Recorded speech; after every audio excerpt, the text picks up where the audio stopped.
உறவுகள் அனைவருக்கும் வணக்கம்.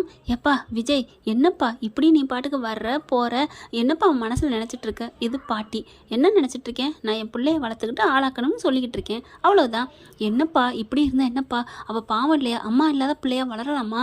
அவளுக்கு இன்னும் பெரிய ஆள் ஆக அம்மா வேணும்ப்பா அப்படிங்கிறாங்க. அதுக்காண்டி என்ன பண்ணணுங்கிறீங்க? அது என்ன இன்னொரு கல்யாணம் பண்ண சொல்கிறீங்களா? இந்த பேச்சை விட மாட்டீங்களா? இல்லைப்பா, நாங்கள் சொல்கிறத கேளுப்பா. சொந்தத்தில் தூரத்து சொந்தத்தில் ஒரு பொண்ணு இருக்குப்பா, நல்ல பொண்ணு. அந்த பொண்ணே நம்ம பேசி முடிக்கட்டுமா? அவங்க ஓயாமல் கேட்டுட்டு இருக்காங்க. அதெல்லாம் தேவையே இல்லை அப்படிங்கிறாங்க. சரிப்பா, வேற எந்த பொண்ணா தெரிஞ்சா சொல்லு, இல்லை மேட்ரிமோனில் இருந்தாலும் சொல்லு, பார்ப்போமே. இல்லைன்னா கல்யாண புரோக்கரை கூப்பிட்டு வச்சு பார்க்கலாம். என்னப்பா சொல்கிற அப்படிங்கிறாங்க. வாயை மூடுங்க அப்படின்னு சொல்லிட்டு கத்திடுறாரு. என்ன நினச்சிட்டு இருக்கீங்க? எனக்கு என் உலகம் எல்லாமே என் குட்டிமா தான், அதனால பேசாமல் இருங்க அப்படின்னு சொல்லிட்டு அதுக்குள்ளே அந்த பிள்ளை பார்த்தீங்கன்னா அழுகுது. போயிட்டு என்ன பண்ணுறாரு, பிள்ளைய தூக்கிட்டு வந்துடுறாங்க. அதுக்கும் ஒரு வயசு 2 வயசு ஆயிடுச்சா. இப்போ இந்த கதை தாங்க போயிட்டுருக்கு. இன்னும் குழந்தை சேர்த்தது, பள்ளிக்கூடம் சேர்த்தது அது வேற கதைங்க. இப்போ பார்த்தீங்கன்னா குழந்தைய பார்க்குறாரு. இந்த குழந்தைய பார்த்துக்கிட்டே என் ஆயுசை கடத்திடுவேன். இப்போ நீங்கள் என்ன சொன்னீங்க? தொழிலை பாரு வையின்னு சொன்னீங்க. நான் பிஸ்னஸ் நல்லா தான் போயிட்டுருக்கு. இப்போ புதுசாக கூட ஜாயின் பண்ணியிருக்கேன். அந்த பார்ட்னரும் என் கூட நல்லா போயிட்டுருக்கு, நல்லா பார்த்துட்ருக்கோம். இதை விட உங்களுக்கு என்ன வேணும் அப்படிங்கிறாங்க. இல்லைப்பா, நீ தொழிலாம் நல்லா தான் பண்ணுற, நான் இல்லைன்னு சொல்லலை, ஆனாலும் பிஸ்னஸில் கொஞ்சம் முன்னுக்கு வரணும்ல அப்படிங்கிறாங்க. முன்னுக்கு தான் வந்துட்டுருக்கேன். நீ கல்யாணம் ஆகி நல்லா இருந்தா தானப்பா நீ பிஸ்னஸ் மேனு சொல்கிறதுக்கும் நல்லாயிருக்கும் அப்படிங்கிறாங்க. இங்கே பாருங்கள் சித்தப்பா சித்தி எல்லாரும் போயிருங்க, தாத்தா பாட்டி நான் சொல்கிறேன் கேட்டுக்கங்க, என்னை இதோட விடுங்க. எனக்கு இப்போ பாருங்கள் நான் எவ்வளோ நல்லா இருக்கேன்னா, என் காவேரி அங்கே காம்ப்ரமைஸ் பண்ணா பாருங்கள், அவங்க எல்லாரும் வீடை முடிச்சு கொடுத்தோம், அதனால தான் இன்றைக்கி நான் நல்லா இருக்கேன் தெரியுதா அப்படிங்கிறாங்க. அப்படியே ஆடி போகிறாங்க. என்ன பண்ணுறதுன்னு ஒன்றும் புரியலை. இல்லைப்பா கொஞ்சம் யோசிச்சு வேணா நான் சொல்கிறேன், ஆளை விடுங்க அப்படின்ட்டு போயிடுறாரு. அப்பாடா யோசிக்கிறேன்னு சொல்லிட்டான். ஆனால் இவங்க வாய் அடைக்கிற காத்தே நம்ம தலைவர் சொன்னார், அது கிழக்க உதிக்கிற சூரியன் மேற்க உதிச்சாலும் அது நடக்க போகிறதில்ல. அடுத்து என்ன பண்ணுறாங்க, ஒரு ஃபங்க்ஷனுக்கு கிளம்புறாரு விஜய். பிள்ளையுமே கூட்டிகிட்டு தான் போகிறாங்க. அது என்னென்னா அவங்க பார்ட்னராக சேர்ந்துருக்காங்க இல்லையா, அவங்க வீட்டு ஃபங்க்ஷனுக்கு தான் கிளம்பி போகிறாரு நம்ம தலைவர். அங்கே விஜயை பார்த்தோன்னே எல்லாருமே சந்தோஷப்பட்டு கூப்பிட்றாங்க. வாங்க வாங்க வாங்க அப்படின்னு சொல்லிட்டு, இருக்கட்டும் அதெல்லாம் ஏப்பா உன் வீட்டில் எல்லாத்துலேயுமே என்ன சொல்லி வச்சுட்டியா அப்படிங்கிறாங்க. என்ன ப்ரோ, அப்புறம் சொல்ல மாட்டோமா?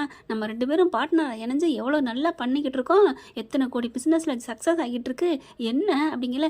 குட்டிமா நல்லா இருக்கியாம்மா அப்படிங்கிறாங்க. அப்படின்னு மண்டே ஆட்டுது. அதையும் வாங்கி தூக்கிக்கிறாங்க. எப்படி இருக்கும் தெரியுமா? இதே இந்நேரம் உன் ஒய்ஃப் இருந்தால் எவ்வளோ நல்லா இருந்திருக்கும், என்ன பண்ணுறது அப்படிங்கிறாங்க. ஏன்னா அந்தளவுக்கு காவேரி பற்றி சொல்லிக்கிட்டே இருப்பாரா, அதனால தான் வீட்லேயும் நான் சொல்லிட்டேன்டா அப்படிங்கிறாங்க. எதுக்கு இதெல்லாம் சொல்லிக்கிட்டு?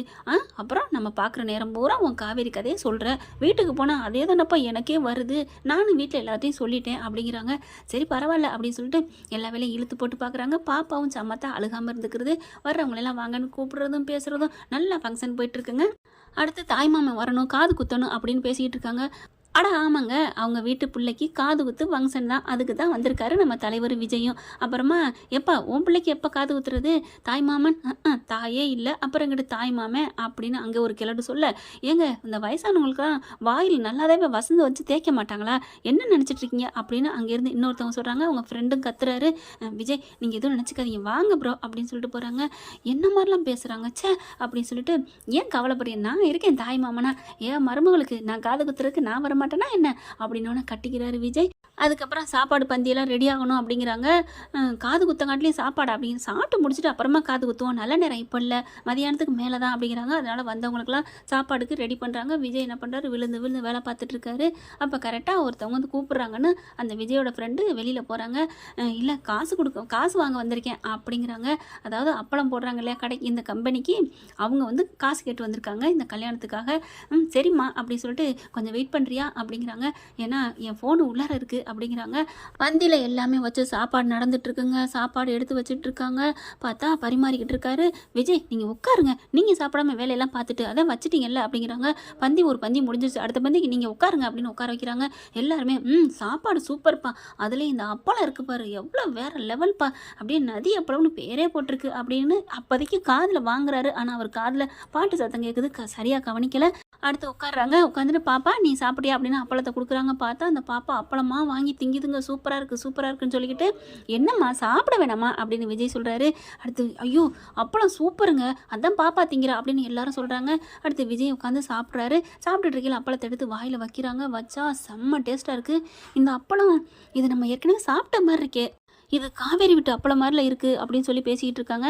அப்போ வெளியில் வந்து கூப்பிட்றாங்க இவங்க ஃப்ரெண்டை. அவங்க வெளில போகிறாரு. பார்த்தா இல்லை காசு தரணும் அப்படிங்கிறாங்களா. ஓ சாரிம்மா காசு தரணும்ல, கொஞ்சம் வாங்க உள்ளுக்கு வாங்கம்மா, சாப்பிட்டுட்டு காசு வாங்கிட்டு போகலாம். இல்லை பரவாயில்ல காசு கொடுங்க நாங்கள் போகிறோம் அப்படிங்கிறாங்க. பார்த்தா நம்ம காவேரி தாங்க. காவேரி தான் வந்து நிற்கிறாங்க அப்பளம் போட்டுட்டு. இருமா நான் வரேன் அப்படி சொல்லிட்டு உள்ளார போகிறாங்க. விஜய் என்ன பண்ணுறாரு, என்னப்பா வீட்டுக்கும் வெளியிலையும் போயிட்டு வந்துட்டே இருக்கிற என்ன அப்படிங்கல. இல்லை இந்த அப்பளம் போட்டாங்கல்ல அவங்க காசு கேட்டு வந்திருக்காங்க அதான் கொடுக்க, நீ உட்காந்து சாப்பிடு, நான் சாப்பிட்டுட்டேன், நான் போய் வேணா காசை கொடுக்குறேன் அப்படிங்கிறாங்க. ஏன்பா நீ ஏன் போற, நான் போறேன். அட இருங்கப்பா, இந்த அப்பளத்தை சுட்டவங்க கை எப்படி நான் பார்க்கணும், வேற லெவல்ல இருக்கு. இது எனக்கு என்னமோ என் பொண்டாட்டி சுட்ட கை அப்பளம் மாதிரியே இருக்கு. என்னப்பா ஓம் பொண்டாட்டிங்கிற அப்படிங்கிறாங்க. ஆமா உண்மையிலே காவேரி அப்பளமாவே தெரியுது எனக்கு, நான் பார்த்தே தீரணும் அப்படின்னு வேகமாக எந்திரிச்சு குழந்தையோட வராரு. இந்த காவேரி என்ன பண்றாங்க, அப்படியே நின்றுக்கிட்டு இருக்காங்க, ஃபோனை நோண்டிக்கிட்டு அப்படியே மேலே விட்டத்தையும் பார்த்துட்டு இருக்காங்க. பார்த்த கையோட துடிச்சு போறாருங்க. காவேரி அப்படிங்கிறாங்க. நிமிர்றாங்க. நிமிர்ந்தோடனே காவேரி நீயா அப்படின்னு சொல்லிட்டு வேக வேகமாக வந்து கையை பிடிச்சி இறுக்கிய கட்டி பிடிச்சிடுறாருங்க. அவங்களுக்கு சுயநினைவு இல்லைங்கிறது விஜய்க்கு தெரியாது இல்லையா, அதனால கட்டி அணைச்சிடுறாரு. காவேரி வந்துட்டு என்ன யார் நீங்கள் அப்படின்னு தள்ள சொல்கிறாங்க. குழந்தையும் கையில் வச்சிருக்காரா. அதுக்குள்ளே விஜய் ஃப்ரெண்டு ஓடி வர்றாரு. டே என்னாச்சு ப்ரோ, விடுங்க அப்படின்னு சொல்லிட்டு அவன் தட்டி பறிச்சு விடுறாங்க.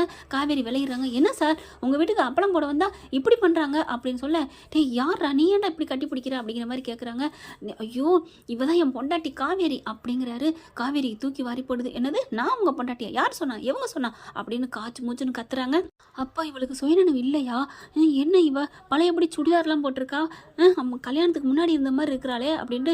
காவேரி நான் தாம்மா உன் புருஷம்மா, இங்கே பாருடா உன் புள்ளடா நம்ம புள்ளடா அப்படிங்கிறாங்க. அப்படியே நிமிந்து பார்க்குறாங்க. உடனே அந்த குழந்தை சின்ன குழந்தைங்கனால இப்படி பார்க்குது, அதனால ஒன்றும் சேர்த்துல கையை மட்டும் பிடிக்குது. கையை விடுங்க எனக்கு காசை கொடுங்க அப்படிங்கிறாங்க. ஐயோ டே நான் சொன்னேன்ல அப்பளம் காவேரி அப்பளம் மாதிரி இருக்குன்னு சொல்லிட்டு அப்படிங்கிறாரு. துடிக்கிறாருங்க. அவரால் தாங்க முடியலை. காவேரி என்ன பண்ணுறாங்க, அதை வாங்கிட்டு கிளம்புறாங்க வண்டி எடுத்துட்டு. டே நான் அப்புறம் வர்றேன் அப்படின்னு சொல்லிட்டு இவரும் வேகமாக கிளம்புறாரு. காவேரி ப்ளீஸ்மா நில்லு அப்படிங்கிறாங்க. நிற்காம பயந்து அடிச்சுட்டு இங்கே பாருங்க நான் அப்புறம் ரொம்ப பின்னாடி வந்தீங்கன்னா நான் போலீஸுக்கு போவேன் அப்படிங்கிறாங்க. ஐயோ போலீஸுக்கா, நீ எதுக்கு போனாலும் சரி நான் பயப்பட மாட்டேன் அப்படின்னு பின்னாடியே வராரு. வண்டி எடுத்துகிட்டு போயிடுறாங்க. இங்கே விஜய் என்ன பண்ணுறாரு, இதை விடக்கூடாது, இவன் எங்கே போகிறான்னு பார்த்தே தீரணும் அப்படின்னு சொல்லிட்டு வண்டி எடுத்துகிட்டு ஃபாலோ பண்ணி போகிறாருங்க. கரெக்டாக கொஞ்சம் தூரம் தள்ளியே போகிறாங்க. காவேரி என்ன பண்ணுறாங்க, வேகமாக வண்டி எடுத்துகிட்டு வீட்டுக்கு போயிடுறாங்க. வீட்டுக்கு போன கையோட சாரதா தான் வெளியில் கதவை திறக்கிறாங்க. வாடி வா, ஏன் இவ்வளோ லேட்டு, இல்லைம்மா அங்கே ஒரு பிரச்சனைம்மா அப்படிங்கிற. காவேரி பார்க்குறாரு, சாரதா பார்க்குறாரு. விஜய் ஓ எல்லாரும் இங்கே இருக்கீங்களா, எல்லாரும் என்னமோ ஊரை விட்டு போயிட்டீங்க அப்படி இப்படின்னு சொன்னாங்க. ஐயோ என்ன அப்படின்னு இவருக்கு பேச்சே வரலங்க. எல்லாரும் அவங்க பொண்ணு இறந்ததில் நம்மளை சபிச்சுட்டு போயிட்டாங்க அப்படி இப்படின்னு சொன்னாங்களே, அவங்க இங்கே தான் இருக்காங்களா அப்படின்னு சொல்லிட்டு மேலே ஏற போகிறாரு. அப்புறம் என்ன சொல்கிறாங்கன்னு கேட்போன்னு ஒதுங்கி நிற்கிறாரு. என்னம்மா பிரச்சனை, அம்மா அங்கே என்னம்மா ஒருத்தன் வந்து பின்னாடியே ஃபாலோ பண்ணிட்டு வராம்மா, நான் தான் உன் புருஷேன்னு சொல்லிக்கிட்டு ஒரு குழந்தைய வச்சுட்டு இது ஓம் பிள்ளைடி நம்ம பிள்ளைங்கிறான், காவேரிங்கிறாம்மா, யாருமா அவன் அப்படின்னு. சாரதா பார்க்குறாங்க. காவேரி நீ அவனை பாத்தியாடி, என்னடி சொல்கிற, ஆமாம் நான் உன் விஜய்னு சொன்னாருமா அப்படின்னு கேட்க. விஜய் பார்க்குறாங்க. அப்போ இவளுக்கு நினைவு இல்லையா அப்படின்னு சொல்லிட்டு, காவேரி நீ பார்த்தது விஜயா அப்படிங்கிறாங்க. ஆமா அப்படிங்கிறாங்க. அதுக்கப்புறம் வா நீ உள்ளர வா அப்படின்னு சொல்லி போக விஜய் என்ன பண்ணுறாரு, வேகமாக பிள்ளை தூக்கிட்டு போயிடுறாரு. அத்தை அப்படின்னு கூப்பிட்றாரு. நிமிர்ந்து பார்க்குறாங்க. மாப்பிள்ளை அப்படின்னு சொன்னோன்னே என்னத்தை நடக்குது அப்படிங்கல, உங்கள் பாட்டி சூழ்ச்சி பண்ணது எல்லாம் இதுதான் அப்படின்னு எல்லாத்தையும் சொல்லி முடிக்க காவேரி கட்டி பிடிச்சிக்கிறாரு.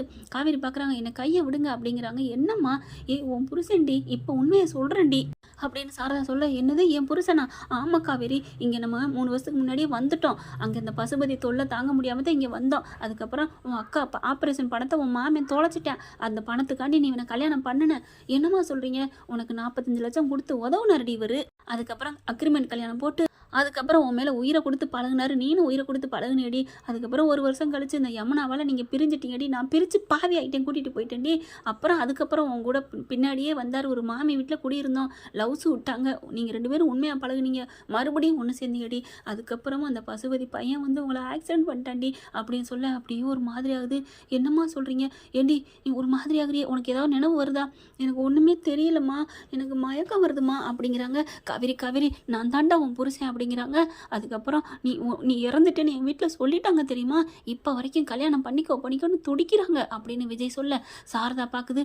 ஏதாவது நினைவு வருதாடி அப்படிங்கிறாங்க. எனக்கு ஒன்றுமே தெரியலம்மா, இந்தாடி உன் புள்ள பாரு அப்படின்னு விஜய்கிட்டேருந்து பிள்ளைய வாங்கி கொடுக்குறாங்க. பிள்ளைய பார்த்துட்டு இது அம்மா அப்படிங்குது. குழந்தைய பார்த்தோன்னே உங்களுக்கு ஒரு மாதிரியா வருது. இந்த குழந்தை என்ன பண்ணுது, அப்படியே கட்டி பிடிக்குது. அப்படியே தொட தொட இவங்களுக்கு ஒரு ஸ்பரிசம் வருது. அம்மா எனக்கு என்னமோ பண்ணுதுமா, அப்படியே ஒரு மாதிரி ஆகுதுமா அப்படிங்கிறாங்க. சரி உள்ள வா, படிக்கிட்டு நிற்காத, உள்ளார வாடி அப்படிங்கிறாங்க. இல்லைம்மா எனக்கு என்னமோ பண்ணுது அப்படிங்கல. விஜய் என்ன பண்ணுறாங்க, இறுக்கிய கட்டி பிடிக்கிறாரு. கட்டி பிடிச்சி இங்கே பாருடி அப்படின்னு சொல்லிட்டு தான் கழுத்தில் இருக்க டாலரை காமிக்கிறாரு. இங்கே பார், இதே மாதிரி ஒன்று இருக்கும் அத்தை, எடுத்தாந்து காமிக்கங்களே. எடுத்தாந்து காமிக்கிறாங்க. பாத்தியா தெரியுதா அப்படின்னு சொல்லிட்டு அதை எடுத்து காமிக்கிறாங்க. அடுத்து வீடியோ எடுத்து காமிக்கிறாங்க. கங்காவை கூப்பிட்டு உங்ககிட்ட வீடியோ இருந்தால் கொடுங்களேன், என் செல்லில் எல்லாம் அழிஞ்சு போச்சு அப்படிங்கிறாரு. அதுக்கப்புறம் பார்க்குறாங்க. பார்த்தோன்னே அப்படியே தூக்கி வாரி போடுது காவேரிக்கு. அப்போது நம்ம இவ்வளோ சந்தோஷமாக வாழ்ந்துருக்கோமா, இவ்வளோ நடந்திருக்கா அப்படின்னு சொல்லிட்டு எனக்கு எதுவுமே தெரியலையே அப்படிங்கிறாங்க. ப்ளீஸ் என்னை நம்பு காவேரி, நான் உன் மேலே உயிராக இருக்கேன் காவேரி அப்படின்னு சொல்ல, அதுக்கப்புறம் நான் இனிமேல் என் பொண்டாட்டி விட்டு போக மாட்டேன், என் தாத்தாவை மாட்டி எனக்கு துரோகம் பண்ணிட்டாங்க அப்படின்னு அழுதுட்டு உட்காந்து முட்டிட்டு அழுகிறாரு, செவத்தை முட்டுறாரு. அதுக்கப்புறம் காவேரி பக்கத்தில் வராங்க. நீங்கள் அழுகாதீங்க, எனக்கு சுயநினைவு வருதோ இல்லையோ, நீங்கள் இப்போ பேசுனது இப்போ இருக்கிறதெல்லாம் பார்த்துட்டு என் மேலே நீங்கள் எவ்வளோ உசுராக இருக்கீங்கன்னு எனக்கு நல்லா தெரியுது. நான் உங்களை விட்டு போக மாட்டேங்க விஜய், நான் உங்கள் கூட வர்றேன் விஜய் அப்படின்னு சொன்னோன்னு காவேரி அப்படின்னு கட்டிக்கிறாங்க. கண்டிப்பாக எனக்கு என்னைக்காவது ஒரு நாள் எனக்கு நினைவு வரும், வந்தாலும் சரி வராட்டி சரி என்னோட காதல் நான் உங்களுக்கு முழுசாக கொடுப்பேன், ஐ லவ் யூ விஜய் அப்படின்னு கட்டிக்கிறாங்க. ஓகே ஃப்ரெண்ட்ஸ், பார்க்கலாம் இதன் தொடர்ச்சியை அடுத்த பகுதியில். நான் கண்டிப்பாக இதன் தொடர்ச்சியை தனியாக நான் போடுவேன், கவலைப்படாதீங்க அன்பான உறவுகளே. நீங்கள் வழக்கம் போல் ஐ லவ் குட்டிமான்னு கமெண்ட்ஸில் தெரிவிச்சிருங்க. இதனோட தொடர்ச்சியில் ஹப்பளம் பார்ட் 2 அப்படின்னு கண்டிப்பாக போடுவேன் ஃப்ரெண்ட்ஸ். இந்த வீடியோ உங்களுக்கு பிடிச்சிருந்தா தயவு செய்து லைக் பண்ணுங்க. இன்னும் அப்டேட்ஸ்க்காக சேனலை சப்ஸ்கிரைப் பண்ண மறக்காதீங்க. நம்ம கிட்ட இருக்க எல்லா சேனல்ஸோட லேட்டஸ்ட் வீடியோ அப்டேட்ஸ்க்காக மேல ரைட் சைடுல காட்டுற லிங்கை கிளிக் பண்ணி வாட்ஸ்அப் குரூப்ல ஜாயின் பண்ணுங்க. உங்களிடம் விடைபெறுவது நான் உங்கள் மெஹர்.